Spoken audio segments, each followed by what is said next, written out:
top two or three players on the planet. This dude is on another level. But it's about just standing up and accepting accountability for what you did in terms of how you departed. You know, what Kevin Durant reminds me of LeBron James in this sense. LeBron James departs from Cleveland to take his talents to South Beach. And they had the quote-unquote decision. Didn't reach out to Dan Gilbert, didn't talk to him, didn't show him the respect as a boss. I've decided to move on, etc., etc. And it took LeBron James at least a year before he could stand up and acknowledge, I could have handled it differently. That's what we're talking about here. See, Kevin Durant goes to another stratosphere. I mean, because he acts like everybody thinks that you're a bad guy. You're no good. You're a scum of the earth or whatever. Nobody's thinking about that about Kevin Durant. If you know anything about Kevin Durant, I don't care what attitude he has with me or anybody else, outside the media, Kevin Durant is a good guy. Kevin Durant is a superstar player. Kevin Durant cares about his community and is very charitable with his time, his energy, and his effort. It's not about that.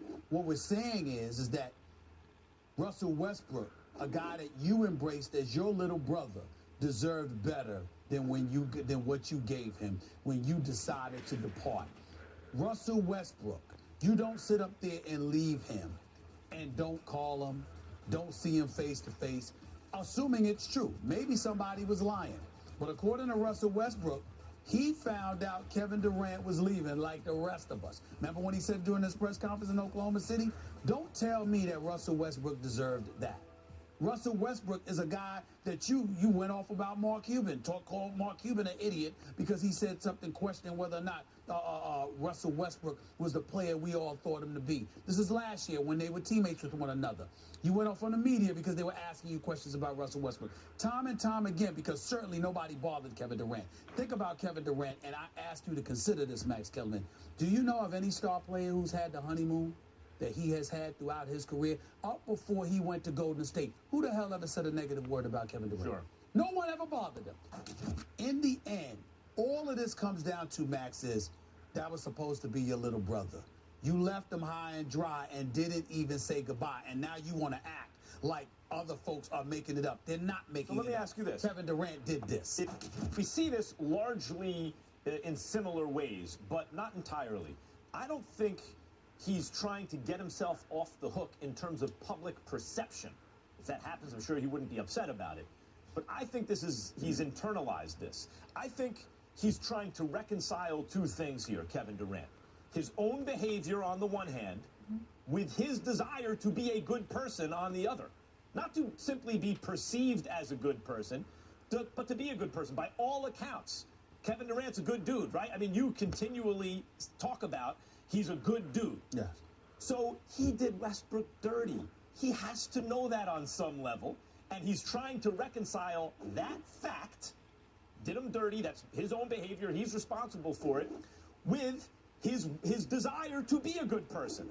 Until he publicly owns the idea that he did Westbrook dirty, it doesn't make him a bad person. It means he messed up like everyone does at different points in their life. He will find himself in this position of kind of awkwardly trying to explain that really there's nothing bad between him and Westbrook. He really wanted to talk to him, but the media was there. Everyone knows what it is. People are pointing to this, former players, people in the media, as a weakness of character. Time out. That's how it's being characterized. Time out. Not a compliment. I'm doing that.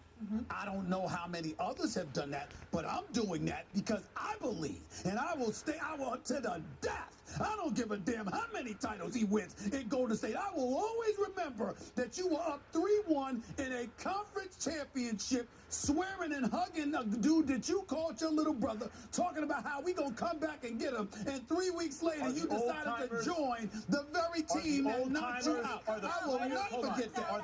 That's me. Hold on. That's me. Are the old-time players, yes or no, characterizing Kevin Durant's decision as weakness? They are. They consistently are. But let me say this to you. Is it? Yes, you could argue that, I'm asking you a question. Don't tell me what we can argue. We can argue about roaches. Do you believe it was a weakness on his part to be as great as he is on a championship contender and to join the team that beat you? No, I wouldn't say it was weakness, actually. I would say it's an acknowledgement that he's not good enough to beat LeBron James without a whole lot of help. You trying to tell me that Kevin Durant thinking he can't beat LeBron is not a weakness? Not a weakness. It's an acknowledgement of reality. LeBron's better than him. But excuse me, I'm sorry, better in what way? He's a better passer. He's a better defender when he wants to. Not in every way. He's a better leader. The greatest players in the world had something about them that they weren't better at against somebody else. Right. That doesn't mean that you're an inferior player.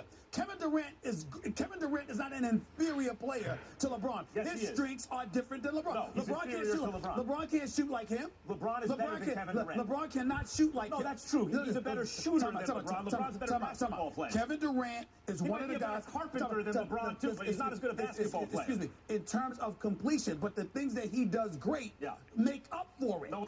When you look at LeBron James and you look at Kevin Durant, you're going to definitively say, excuse me, I got to have Kevin Durant because there's such a drop-off from number 1 to number 2? Yes. LeBron James, now, hold on. Is that every day. Come on. Is that significant of a drop-off to you? Yes. You don't know basketball. I'm calling you out. Is that significant of a drop-off? Kevin Durant to LeBron James. LeBron James. I'm sorry, if you hair like this. LeBron James, Russell Westbrook, and Serge Ibaka, and James Harden, and later Steven Adams, these guys, he would get out of the Western Conference. If I gave LeBron James those things, I would still have to be concerned about him shooting free throws. I would still have to be concerned about him making perimeter shots. I'm looking at Kevin Durant. I'm not saying, no, I'm giving LeBron an edge because he's a champion. Kevin Durant is not. What do you, as you say, religiously describe him as? One of the best how many players in the world? 2 to 3. 2 to 3. Right. When you talk about LeBron James, because he's a champion. Because he's a champion.